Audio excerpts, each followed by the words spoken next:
Como todos sabem, uma democracia requer a existência de uma sociedade onde se possa manifestar. Também é do conhecimento geral que uma sociedade se constrói pelos cidadãos que dela fazem parte.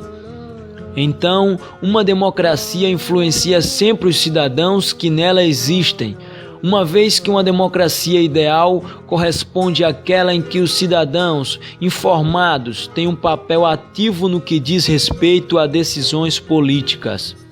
Quanto ao jornalismo, ele exerce por e a favor dos cidadãos, para que estes possam ter uma opinião acerca dos contextos em que vivem e possam, assim, participar ativamente. Logo, a meu ver, o jornalismo é tão mais verdadeiro quanto melhor instituída for a democracia numa sociedade. Contudo, e tendo em conta o caráter liberal de uma democracia, o jornalismo, para além de encontrar aqui a sua melhor manifestação, corre um perigo constante, como se da extinção animal se falasse. É necessário que o jornalismo siga os princípios éticos para se encarar como um bom jornalismo que vai ao encontro das perspectivas democráticas sem derrubar a própria democracia.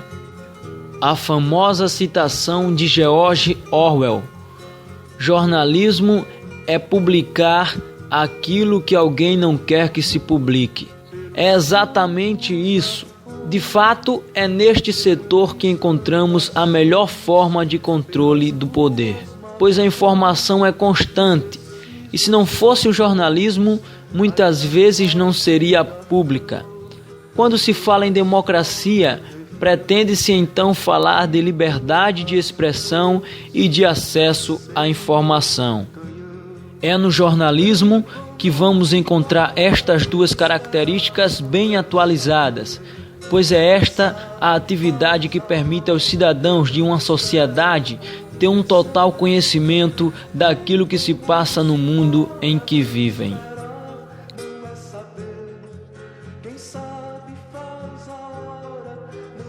Olá, colegas. Olha, Isabela me pediu para falar sobre em que perspectiva democrática trabalha o novo comunicador.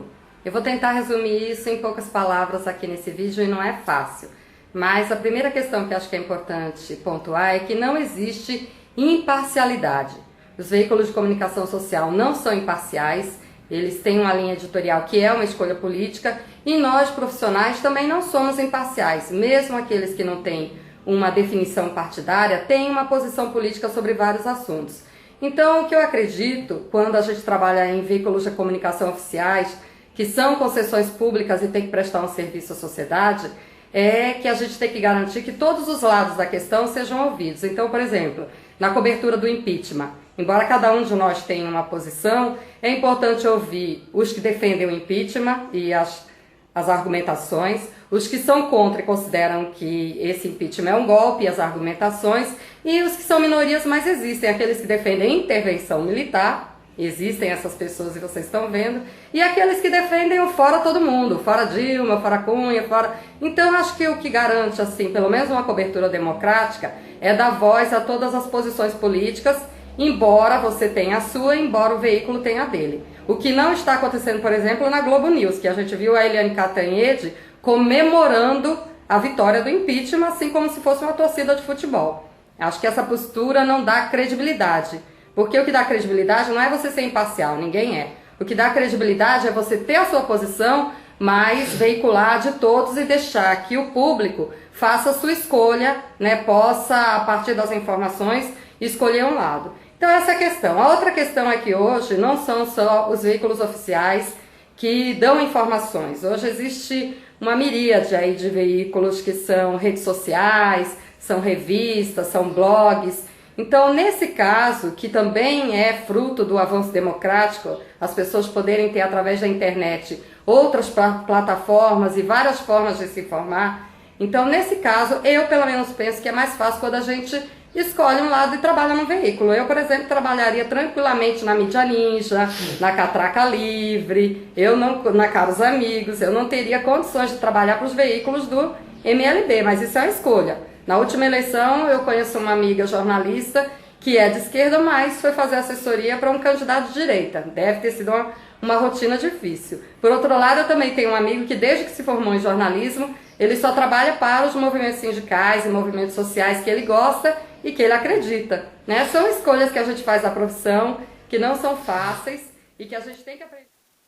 Hélida Miranda, jornalista. Bem, a perspectiva democrática no trabalho do comunicador atualmente, ela modificou, né, com a ampliação da internet e das redes sociais dentro do contexto da comunicação social, ela impactou o fazer da comunicação social, impactou o jornalismo.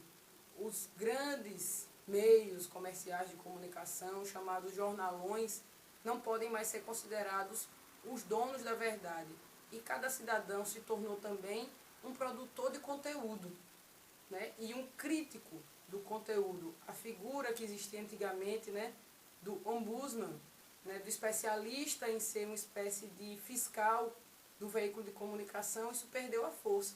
Todos nós somos ombudsman de todos os veículos de comunicação, comerciais ou não, na nossa própria rede social, no nosso próprio perfil de internet. Isso não significa que vivemos um ambiente de democratização da comunicação.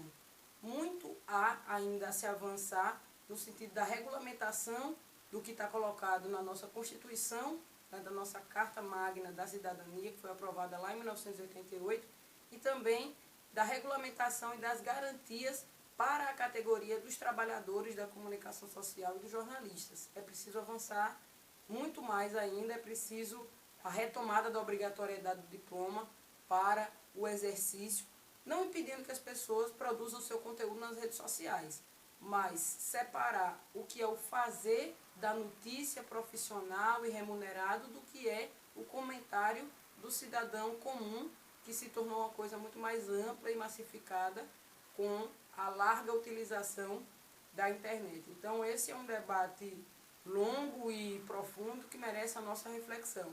Mas, em linhas gerais, eu diria que a gente vive um ambiente de potencial democratizante da comunicação, mas que a gente ainda precisa aprofundar muito mais a regulamentação para garantir os direitos, para regulamentar o processo, para garantir as diversas visões de mundo na sociedade que tenham o espaço e possam chegar massivamente ao conjunto da sociedade.